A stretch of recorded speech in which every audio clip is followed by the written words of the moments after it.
The story starts here in the heart of the city. We've been following the story since it first broke. Everyone's waiting to find out what's next. It's an issue here and for residents around Boston. Now the city is buzzing. It's a story you first saw on SU News. Exclusive details you'll only see here. And now, we're getting the answers. We track down the details. It's the talk of the town. It's all coming up on SU News. Welcome to SU News, the weekly news program brought to you by the Department of Communications, Journalism, and Media at Suffolk University. I'm RJ Agostinelli. And I'm Sofia Hernandez. Our top story today, the coronavirus, hitting close to home as a UMass Boston student returning from Wuhan, China, becomes the first patient with a confirmed case in the state. Haley Clegg has more on this developing story. Massachusetts has confirmed its first case of the coronavirus, the 8th in the U.S. so far.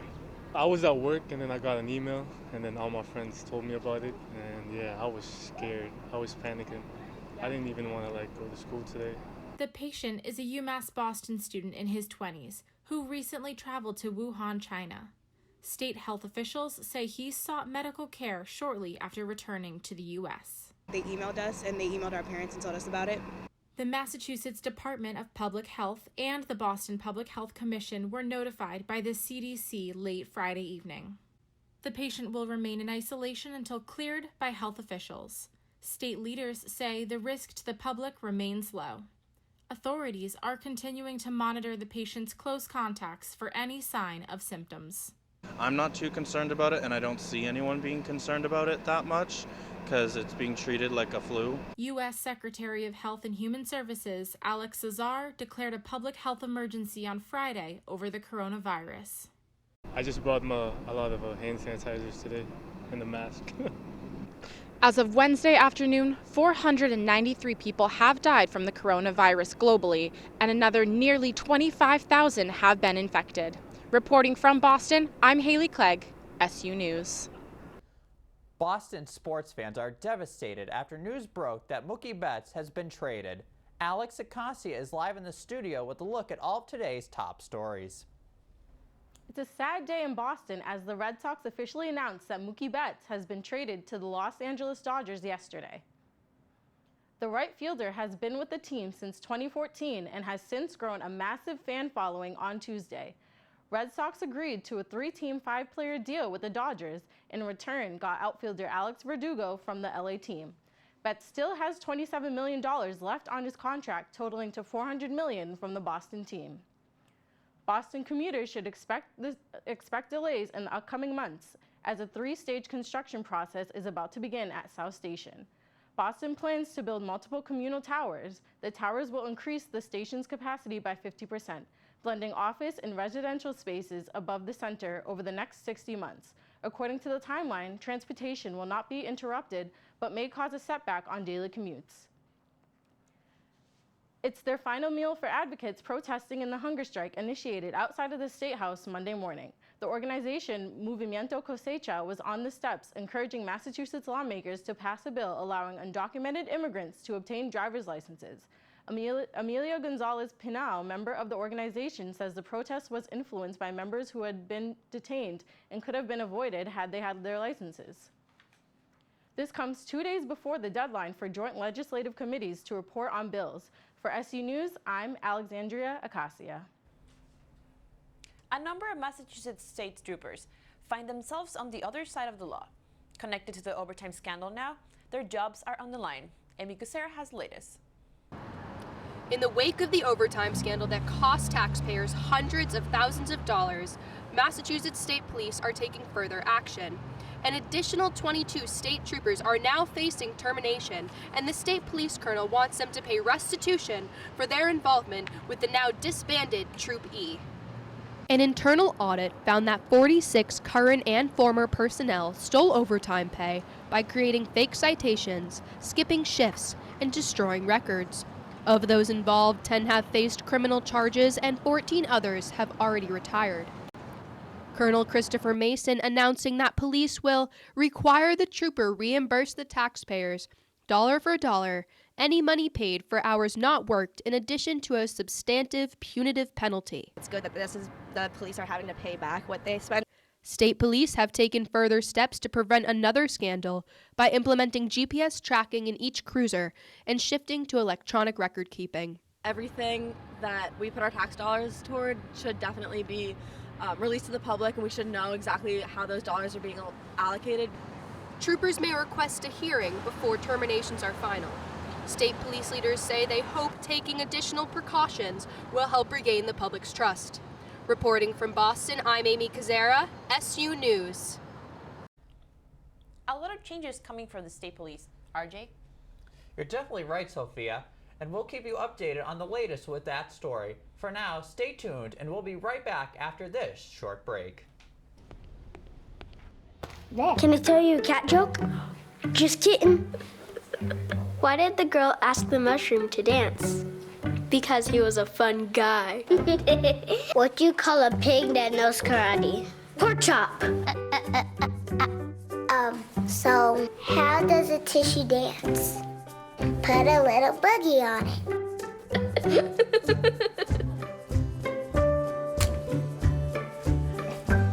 I'll be right back. Hi. You think you're probably sober? Yeah. But you're thinking about taking the back roads home, just in case. If you're probably sober, then why would you do that?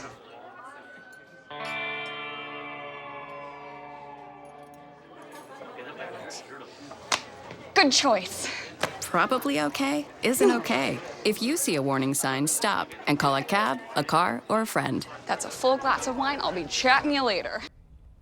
Welcome back to SU News. The Iowa caucus is over and the stage is set for the New Hampshire primary. After a very chaotic Iowa caucus, the focus now turns to New Hampshire and the first primary of the 2020 election season. A Real Clear Politics average of polls shows Senator Bernie Sanders at the top of the field, followed by former Vice President Joe Biden, Senator Elizabeth Warren, and former South Bend, Indiana Mayor Pete Buttigieg not far behind in the Granite State.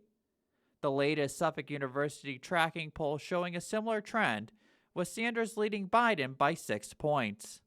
One Massachusetts voter believes the New Hampshire primary results will not affect the rest of the 2020 primaries and caucuses. I think that we would usually see that New Hampshire kind of sets the tone for any upcoming election. But as we know, we are in an unconventional time in politics, so no, I really don't think that it will. I think that it's really going to come down to the wire and just all together in 2020. With the New Hampshire primary now just 5 days away, all the candidates will be fighting for every last vote. And in Boston, protesters in front of the State House are speaking out against the impeachment vote. Eddie Reinhardt is live outside the studio with more. In breaking news, last night the Senate came to a verdict on President Trump's impeachment, ruling against it. Here on the Boston Common, protesters made their voices heard. Common Cause Massachusetts organized a protest across from the State House to allow Bostonians to show their discontent with the Senate voting to not impeach President Trump. The group also noted that real change would take partisan effort and highlighted that senators from Mass as well as Republican Mitt Romney voted to impeach. To be from Massachusetts, not one, not two, but 3 members of the U.S. Senate today that have ties to our state voted to remove President Trump. Both Markey and Warren cast their votes to no avail as the Republican majority in the Senate won the day, but it's clear they are still determined. Edwin Markey voted today to impeach and remove Donald Trump and asked all of us to remain together to fight through November and to remove Donald Trump. Donald Trump remains president, but the people of Massachusetts aren't giving up the fight. Common Cause partnered with Free Speech for People, March for Truth Boston, and dozens of other organizations to gather support for their cause. From Boston, I'm Eddie Reinhardt, SU News. MBTA upgrades are coming to new red and orange line cars. Daria Lasova has more info on what to expect. Some new features are coming to Orange and Red Lines. 12 new Orange Line cars have already been put into service. The first new Red Line train will make its debut this spring. So apparently there's going to be some upgrades, which are very needed. I don't know what upgrades they're getting around to now. But it needs to happen. And I hope it doesn't take 6 months this time. The biggest change will be doubling the number of information screens in cars. Displays will feature maps of the line and current train location. Passengers will see 404 new subway cars by 2023. MBTA officials say the decision was based on comments from riders. I'm Daria Lisova for SU News. Boston City councilors are trying to find a solution after there have been 3 high-profile suicide cases in the last 7 months, all happening at their Renaissance Park garage. A popular parking garage now the site of several high-profile suicides. On Christmas Day, a mother killed her 2 kids, then took her own life. Back in May of 2019, a 22-year-old Boston college student killed himself. His girlfriend is facing charges accused of urging him to kill himself. A third suicide is also under investigation. 18-year-old Emma Sullivan knows too well what it's like to lose a loved one to mental health issues. I recently lost a friend to a parking garage accident, so I just feel like something's not being done. This isn't the first time that I've lost somebody from mental health issues. Which is why Sullivan believes there is so much more that we could do to make a difference. Just having a more open and active conversation and trying to be more aware of how people are feeling, not just paying attention to their words, but also their actions and body language, I think could be very helpful. Now, Boston City councilors are discussing added safety measures. Councilor Ed Flint has proposed adding cameras, barriers, suicide prevention help, and trained staff to increase security. Starting immediately, the garage will be staffed 24 hours a day and access to the top will be blocked. City councilors say they will continue to monitor the situation to see if the changes make a difference. After this break, we'll be right back with the rest of today's top stories. Stay with us. It appears these hot ashes are about to be dumped, which could possibly start a wildfire. How will Smokey deal with such a hot situation? The garden hose defense. Next, a thorough stir. Then another spray. And finally, feeling if the ashes are cool. Oh, yeah. Ah, yes, the selfie. A ritual practiced so frequently with this tribe, but not so much by Smokey Bear. Only you can prevent wildfires.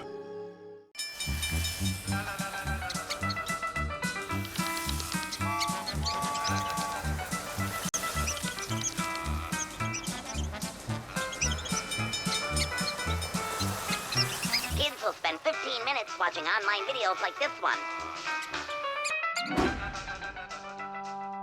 Brushing for 2 minutes now can save your child from severe tooth pain later.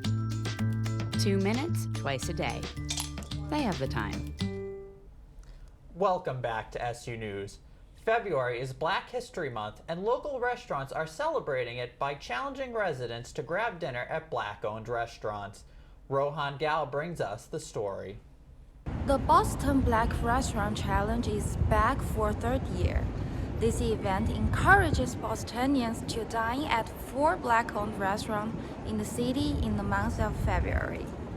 The events were on hand for kickoff party at Deli's Corner Bar and Kitchen in South End. This challenge is sponsored by State Representation Sheena Taylor. It's not just about increasing spending on Black-owned restaurants. It's also about increased visibility and equitable representation. Most importantly, it's an opportunity for people to come together to discuss social issues in the city while enjoying local cooking and supporting local businesses. We've been able to identify over 70 different Black-owned bars and restaurants throughout the city. That in itself is an achievement to have been able to curate that list and be able to share that with the public. Through this initiative, we've been able to really do cooperative economics in marketing and promoting Black-owned businesses. And so we're just hoping that this initiative will continue to shine a light on an industry that is very rich, on a community that is very important. And again, we're really focused on Black history. We are history here. And I'm here in Roxbury, so Roxbury South End. So if you ever want to come down and listen to live music, get Southern comfort food, or maybe our all-you-can-eat Sunday jazz brunch, come down to Daryl's Corner Bar and Kitchen.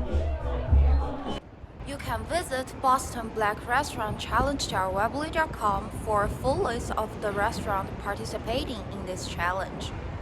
Report from Boston. For SU News, I'm Rohan Gao. Bostonians have been patiently awaiting the opening of a new tap room located right next to Faneuil Hall. Maxim Isaac has the latest. Behind me is the new Sam Adams Tap Room that is now open in downtown Boston. Tap room owner Jim Cook, who also has 2 other tap rooms, has opened the new Faneuil Hall location feet away from the statue of the namesake of the company, Sam Adams. Cook tells Brew Brown that he expects tourists to be an obstacle because despite the nearly 13 million people that pass by daily, the restaurant would need to get people to stop inside. The tap room features 20 different types of tap beer, including 12 beers that are only available at the location. It was good. I've had Sam Adams before. I'm from Maine, so first time here. We're here for the Bruins game, so we're just checking the area out. It was good. The tap room is open for business and is already getting great reviews. In downtown Boston, I'm Maxim Isaac, SU News. That's all we have for today on SU News. I'm RJ Agostinelli. And I'm Sofia Hernandez. Thanks for tuning in, and we'll see you next week.